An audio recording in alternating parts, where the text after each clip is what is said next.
Donc dans cette première partie, je vais soutenir l'idée que répondre à un désir, c'est lui donner par tous les moyens possibles ce qu'il demande. Alors premier argument, répondre à un désir, sens le plus ordinaire, c'est réduire la tension et le manque induit par le désir. En effet, je proposerais pour commencer de partir de cette première définition du désir. Le désir se manifeste en nous par une tension, comme une tension, vers un objet que nous considérons comme source potentielle de satisfaction. Donc le désir suppose l'existence en nous d'une carence, d'une lacune, qu'il s'efforce de conjurer. Parce que cette lacune crée en nous une situation d'inconfort, de déséquilibre. Cette lacune rompt l'homéostasie du corps et la sérénité de l'esprit. En effet, Platon dit de l'objet du désir, ce qu'on n'a pas, ce qu'on n'est pas, ce dont on manque, voilà les objets d'éros, selon donc Socrate dans le banquet. Donc le manque, c'est le manque provoqué par l'objet qui lance un appel au sujet et qui ne peut être comblé, cet appel, que par l'obtention de l'objet qui apporte au sujet le plaisir qui vient décharger l'attention et la frustration.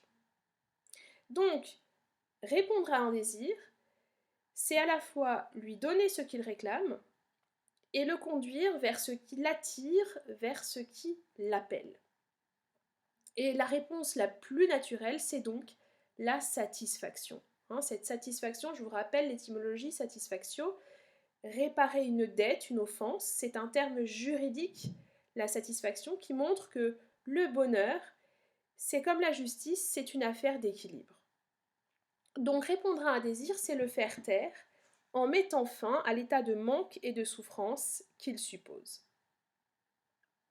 Mes deuxième argument, je vais faire le lien avec le deuxième sens de l'expression. Répondre à un désir, c'est aussi se conformer aux attentes sociales. Et là, il faut qu'habilement, dans ma dissertation, je montre que ces deux sens ne se superposent pas, mais se complètent. Alors comment est-ce que je fais ? Je procède de la manière suivante. Je reprends ma définition du désir.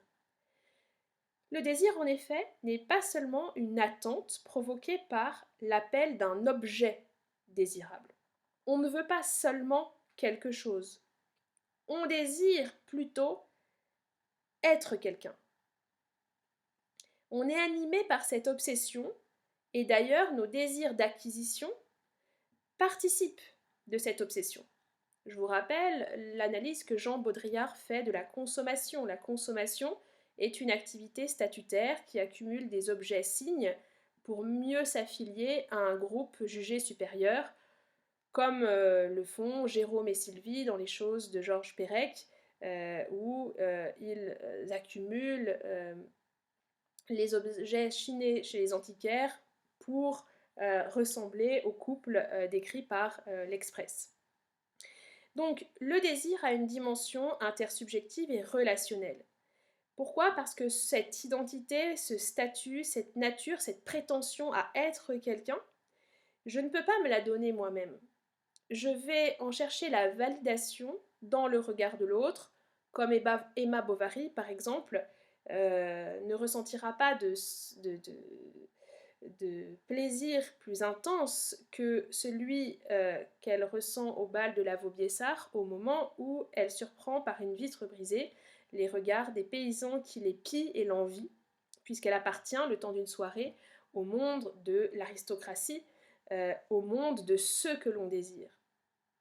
Et donc, c'est ce qu'a très bien montré Hegel, alors là il faudrait aller vite mais je vous le rappelle pour vous rafraîchir l'esprit, c'est que le désir c'est avant tout un processus de subjectivation, c'est un processus par lequel un sujet devient un sujet en cherchant la validation de ce qu'il est ou de ce qu'il veut être dans le regard de l'autre. Et donc fondamentalement, derrière ce désir d'être quelqu'un, ce désir d'être quelqu'un passe par la nécessité d'être reconnu par les autres. C'est effectivement ce que dira Alexandre Kojève dans son introduction à la lecture de Hegel.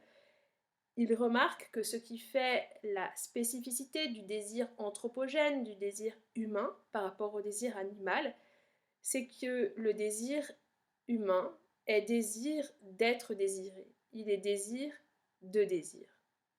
Et donc, je reviens à ma question. Dès lors, répondre à un désir, cela peut consister, comme chez Hegel, à donner la preuve de son humanité et de sa valeur dans un combat viril, transformer ce dialogue avec l'autre en duel, dans la dialectique du maître et de l'esclave, mais ce n'est pas vraiment cette voie que je suivrai ici. Répondre à un désir, c'est plus platement, bien souvent, dans l'expérience de la vanité, s'aligner sur ce que les autres désirent pour être sûr d'être désiré.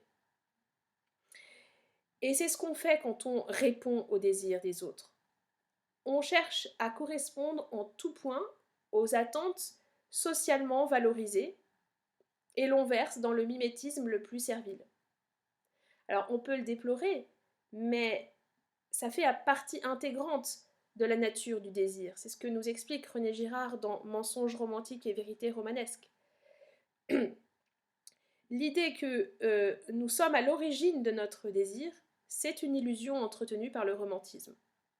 Le désir n'est pas n'est pas seulement une réponse formulée à l'appel du désirable, c'est une réponse au désir de l'autre. Parce que mon désir n'est pas premier, il est second, c'est une réponse au désir de l'autre.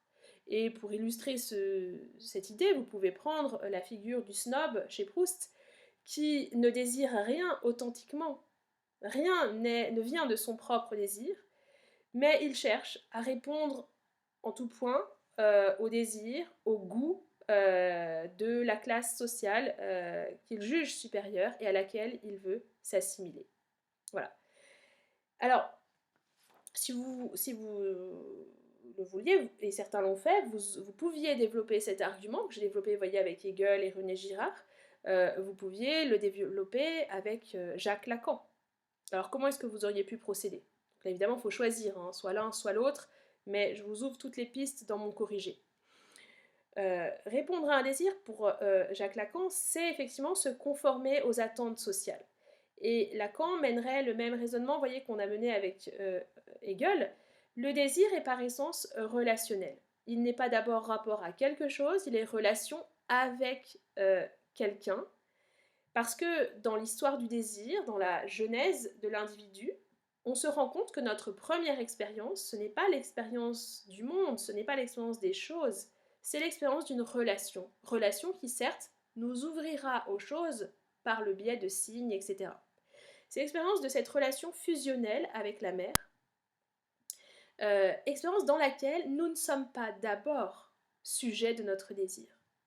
Et c'est ce que note Jacques Lacan dans son séminaire 6, je le cite, « Le désir, dans sa racine, est désir de l'autre, avec un A majuscule. » Fin de citation.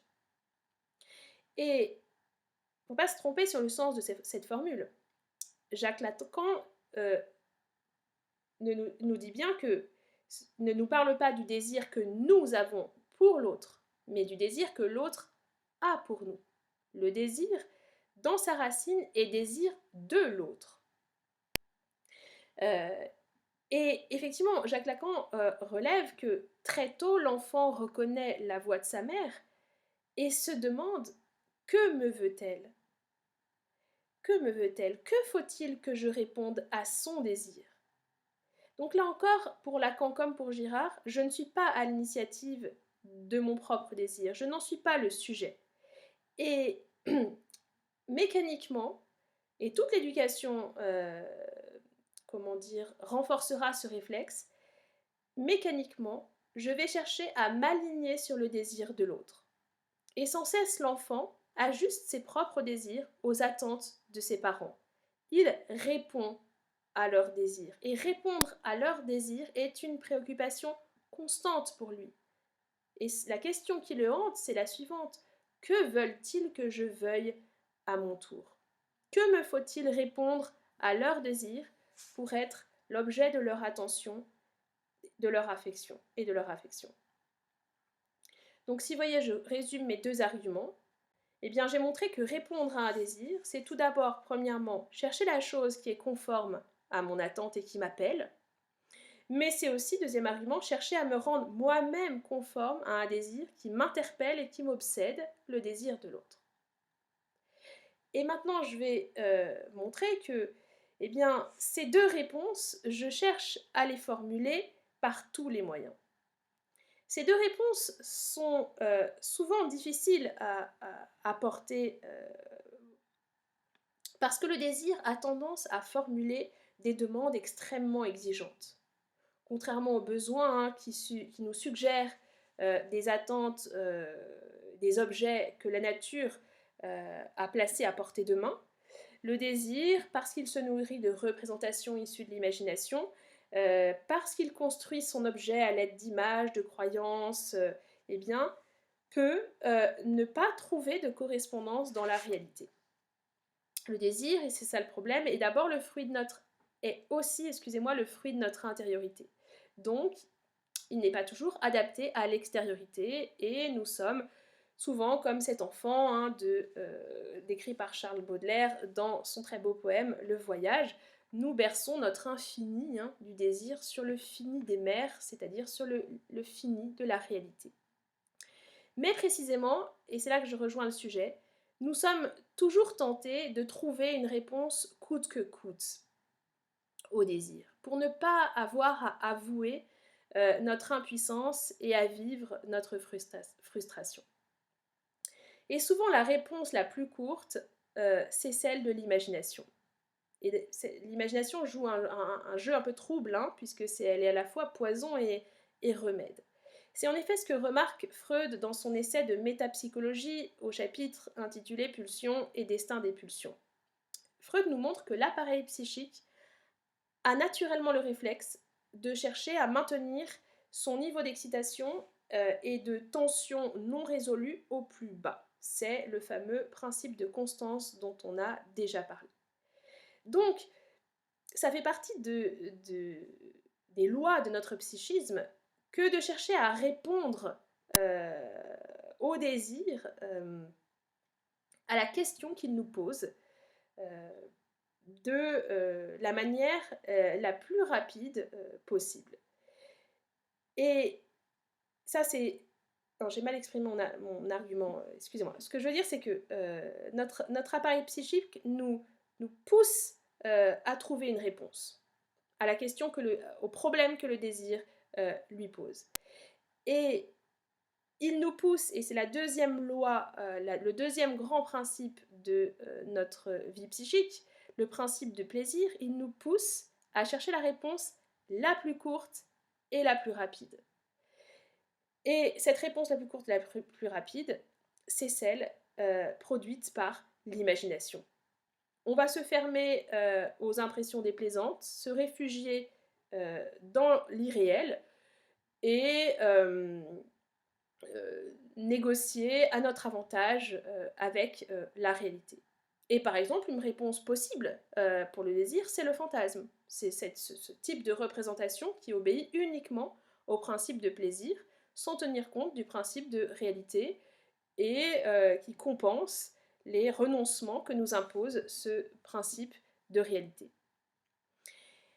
Et le fait que nous ayons tendance à proposer des réponses imaginaires au désir, quand ce dernier fait pression sur nous, est la preuve que nous ne pouvons pas ne pas répondre au désir. Et nous acceptons toute forme de réponse.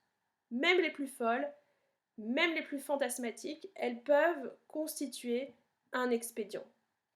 Et d'ailleurs, et c'est là que je ferai le lien avec une autre référence qu'on a développée ensemble, d'ailleurs, Rousseau, dans Julie ou la Nouvelle Héloïse, nous montre, fait dire plutôt à son personnage, Julie, qui, donc il faudrait rappeler l'intrigue pour votre correcteur, qui ne peut pas vivre l'amour qu'elle éprouve envers son précepteur, Saint-Preux. Rousseau fait dire à Julie qu'il n'y a pas de réponse supérieure à celle que formule l'imagination. Et dans cette fameuse lettre à Saint-Preux, elle montre que la réponse imaginaire qu'on donne au désir est supérieure à la réponse réelle qu'il pourrait trouver. Parce que l'imagination a premièrement cette capacité à rendre présent ce qui est absent, à nous donner une sorte de substitut sensible à l'objet, à la présence réelle. Donc il y a bien des jouissances imaginaires, Saint-Preux lui-même dira « l'ardeur de mes désirs prête à leur objet la possibilité qui lui manque ». Et puis, deuxième argument de Julie, l'imagination, pourquoi elle est supérieure à la réalité? Parce qu'elle est créatrice, plastique, et elle modifie son objet à sa guise, et elle lui donne les contours exacts de notre désir. Alors que l'objet réel, lui, limite notre jouissance et n'a pas cette plasticité, cette docilité de l'imagination. Voilà, donc, vous voyez, dans cet argument, ce que j'essaye de montrer, c'est que répondre à un désir, c'est une exigence constante pour notre vie psychique, et que nous faisons feu de tout bois, nous cherchons tous les moyens possibles, même imaginaires, pour proposer une réponse au désir. Pourtant, et ça serait l'objet de ma transition, pourtant, on voit bien que toutes les réponses ne se valent pas. Et l'héroïne de Rousseau, au moment de mourir, semble se dédire et reconnaître, dans la dernière lettre qu'elle envoie à Saint-Preux et qu'il reçoit après sa mort, qu'elle n'a jamais été heureuse. De même, Saint-Preux lui-même avoue que les satisfactions imaginaires dans lesquelles il se réfugie rendent son rapport à la réalité toujours plus décevant. Saint-Preux avait cette habitude de se promener et d'imaginer que Julie était à ses côtés. Mais revenu de ses rêveries, il s'interroge: que vais-je être en réalité? On voit que répondre systématiquement à un désir par tous les moyens, lui donner ce qu'il demande, cela comporte deux difficultés. Première difficulté, on se met en porte-à-faux vis-à-vis de la réalité. Parce que le désir a naturellement cette tendance à s'émanciper, mais le principe de plaisir viendra inéluctablement se heurter au principe de réalité. Et donc, plutôt que d'aller au plus vite à la réponse la plus facile, mais qui n'est peut-être pas la plus efficace et la plus sûre, plutôt que d'inventer de toutes pièces une réponse imaginaire, ne vaudrait-il mieux pas changer la demande que le désir formule? Répondre à un désir, l'exaucer, comme on dit, n'est-ce pas, comme le suggère l'étymologie, exaucer quelqu'un, c'est étymologiquement le porter en haut, de manière à ce que sa prière soit entendue par des puissances supérieures. Eh bien, répondre à un désir, exaucer un désir, n'est-ce pas d'abord en élever la demande? Et puis deuxième difficulté, quand on donne au désir ce qu'il demande, on ne se met pas seulement en porte-à-faux vis-à-vis de la réalité, on se met aussi en porte-à-faux vis-à-vis du désir lui-même. Car il n'est même pas sûr que ce qu'on donne au désir soit ce qu'il cherche véritablement. En effet, deuxième question dans ma transition, le désir se satisfait-il de la satisfaction?